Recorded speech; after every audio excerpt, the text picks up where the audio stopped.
I grew up in St. Louis. I went to 2 years to IU, and then I came back to Washington University in St. Louis, and my major was deaf education. So I'm a deaf educator, hard of hearing, lip reading, the whole gamut. I married a man from Terre Haute, Indiana, Lou, and I came here, and there was no school for the deaf. So what I did was handed out, sent to all the doctors that I was here. And I got a call at the end of, it was like August, late August, and Dr. Porter, head of the special ed department, called me and said, "Can you teach lip reading and auditory training to my students? My professor just left." And I was so excited about it, and I went. And so I got my master's here after I taught for a year. I got involved with the arts in a very unique way, I think. Dr. Benjaminoff, who was at Rose-Hulman, was very active, probably the president of the board at that point, and called me and said, "Would you consider being the developer of the symphony? I think you put it, the symphony committee." And of course I said, yes, I would try to do that. And there was no committee, it was just me. So I had a big learning curve there, but I enjoyed it. And then the director left, and I had to be the director for 6 months. And that was a huge learning experience for me.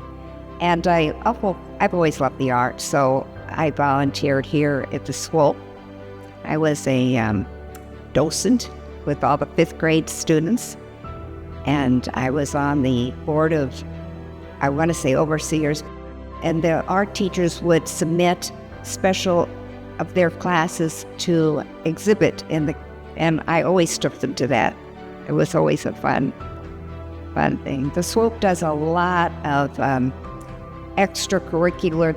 They bring in new ideas and new populations here now. I'm so pleased to hear that. They have special needs people come.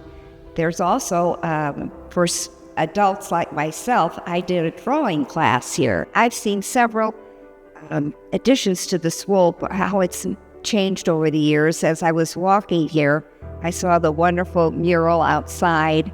They're just extending themselves to a much greater population. What a wonderful collection we have here at the Swope. It's an all-American art. And it's very, very special American art, because not only do we know about it, but the region knows about it, and I think even major museums know about it, because I chose Thomas Hart Benton as my piece, and that had traveled all over Europe. I was active with the Swope, and I was active with the symphony, obviously, and it was very obvious to me that they weren't talking together. We had some wonderful arts, but they were all separate, and that's not a good thing, I didn't think, for the community. We sent questionnaires to all the arts people that we knew, and we had meetings with them to see how we could work together as a team. But we did get the umbrella organization now for the arts, which is Arts Oleana. And I've noticed such a change in the environment of the arts, talking to each other and sharing facilities. And Art Spaces came about because we were sitting and thinking at Arts Oleana what we could do to make our city unique. Rose-Hulman was very helpful. They let us have their space for office space, and they helped us develop the 501c3, which is a tough thing to do from scratch. And because Rose was so helpful, and we were able to get our first sculpture that was called the Flame of the Millennium. It was on a highway out in Chicago somewhere, and it was distracting the motorists. And one of the board members of Rose heard about that, bought it, and placed it in the center of Rose Circle. And of course, Mary Kramer just took that. We hired her, and she just took it and flew with it.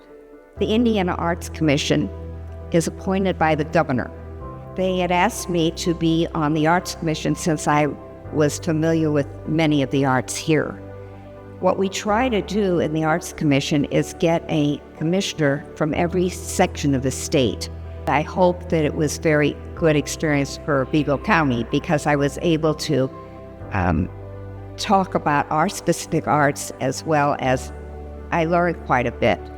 I had the arts commissioners come here to the Swope when they came to our meetings. We had meetings all over the state, which was so fun.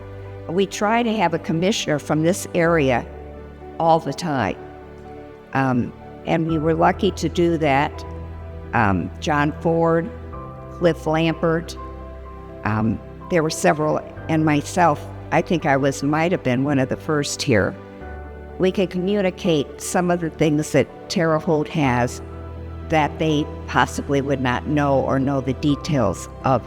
We're so lucky to have a commissioner now. This is our new appointed commissioner, and her name is Azizi Arrington Slocum. One of the items that is important for the museum is to take care of the paintings and the sculptures that are here. And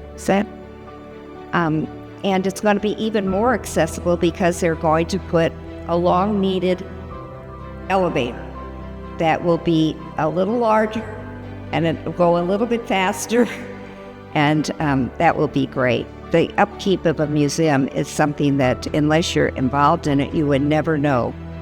The temperature has to be just so, the humidity has to be just so, and it's quite an undertaking.